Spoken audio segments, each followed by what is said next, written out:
Greetings, brothers and sisters. Welcome to another random session of Reconstructing Minds. My name is Shantario, aka Brother Midnight. Today, I got a very important subject for you today. Um, we're going to deal with the truth versus falsehood. The truth versus falsehood. And it is very important that we recognize the voice of truth, especially when it comes to the organizations and the teachings of the blueprint and the literature.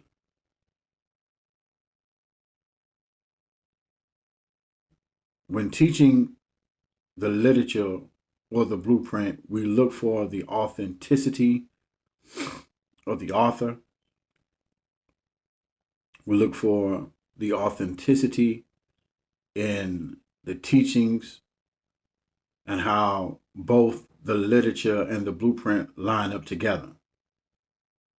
We do not add to it. We do not take away from it.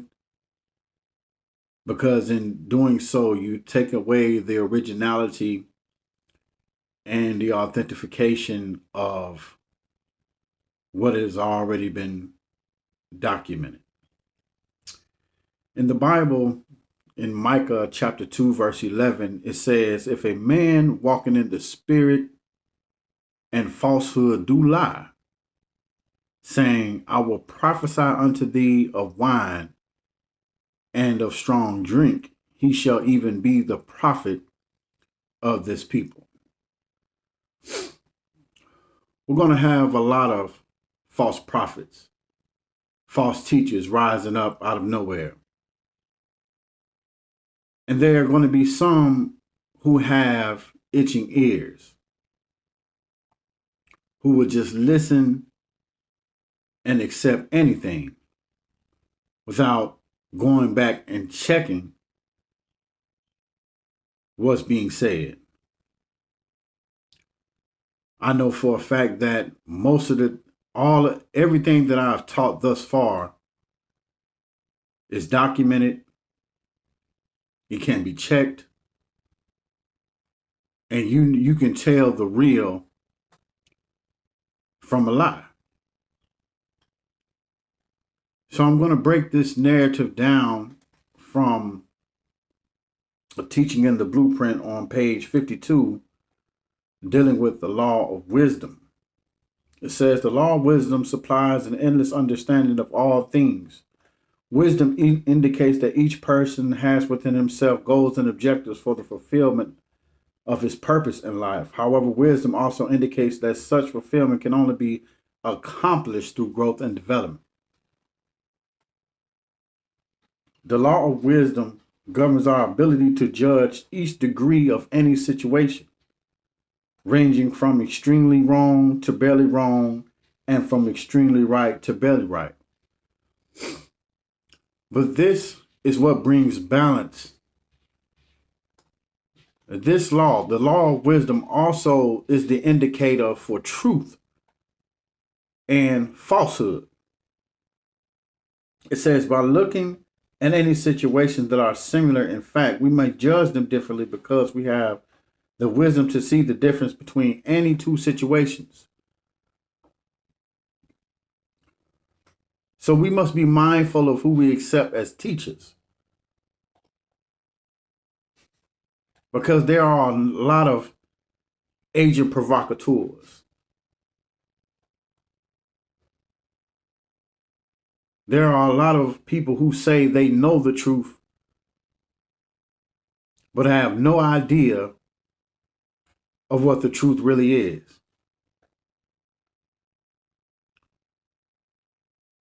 I'm reminded of an analogy that Jesus used in the Bible where he said, the truth shall make you free. And in the teaching of the blueprint, I'm reminded where it says, true freedom is to free your dome. And the law of wisdom, it gives us the ability to free our domes from falsehood, from lies, from deceit, from the manipulators and the infiltrators who have made their way into the organization. It says, often you will hear a person say, well, so-and-so did the same thing and such didn't happen to him. This person is surely not using his wisdom. If he was, he would surely understand that all situations and things are different by law. In other words, principle. Therefore, it would not be wise to offer the same judgment to similar situations, especially when our wisdom allows us to see the minute differences of these things.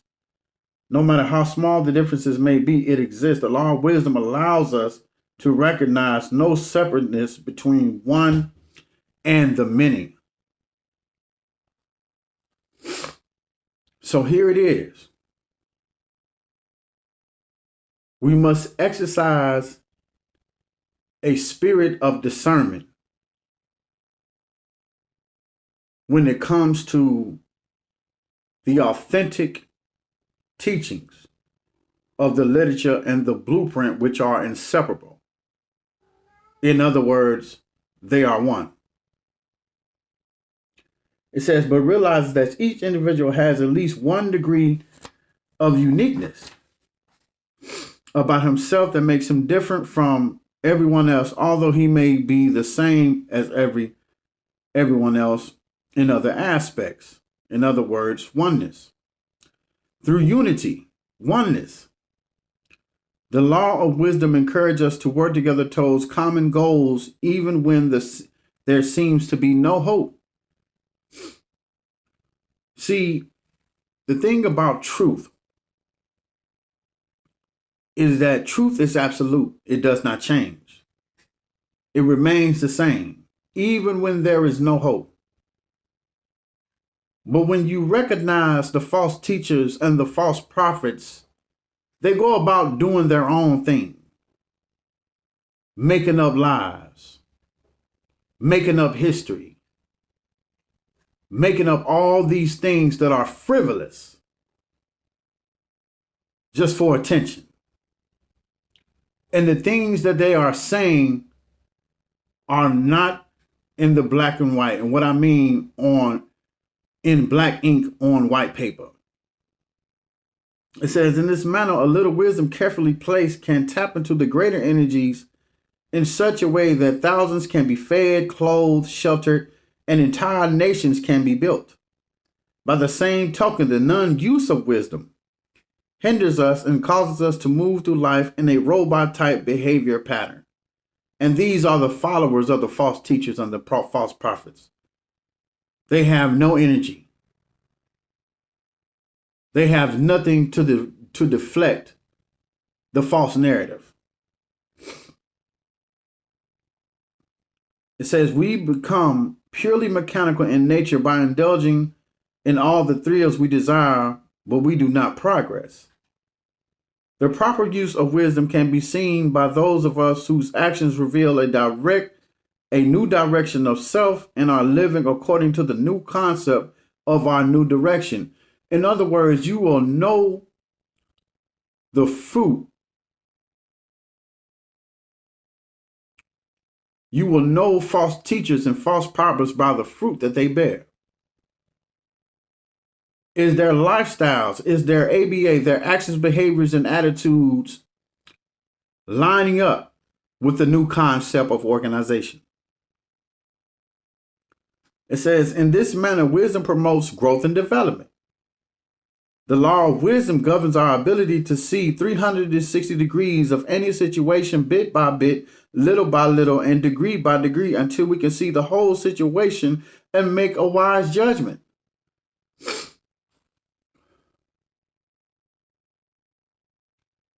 So in order to see what's really going on, in order to see the false teachers and the false prophets for who they are, wisdom gives us that ability to see any and every situation bit by bit, little by little, and degree by degree. It says, down through the ages, it has been proven that those who had wisdom could manipulate those who were ignorant. And that's what the false teachers, the manipulators and the infiltrators, the agent provocateurs, that's what they do. They manipulate those who do not know.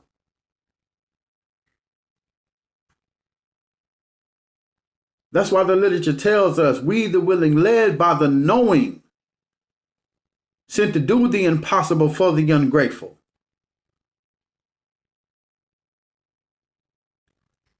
False teachers don't come after those who know. They try to come after those who don't know. But you will know them by the fruit that they bear. You will know them by their actions, behaviors, and attitudes.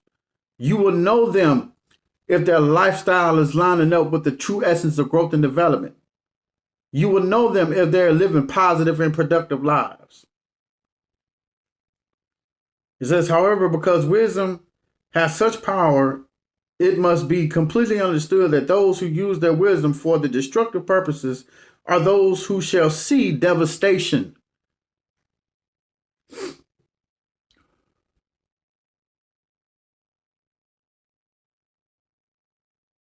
So, the reality for those who are teaching false teachings, who are spreading lies, they're going to bring damnation, devastation upon themselves. In other words, they will self-destruct in their endeavors on many levels thereafter. For this reason, humankind's fifth law of existence is wisdom, the ability to apply knowledge wisely.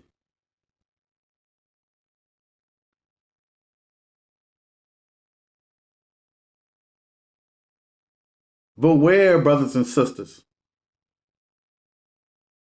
of those who are rising up out of any and everywhere saying that they're about the true essence of growth and development, saying that they are teachers of the literature and the blueprint, because you will know them by their fruit that they bear.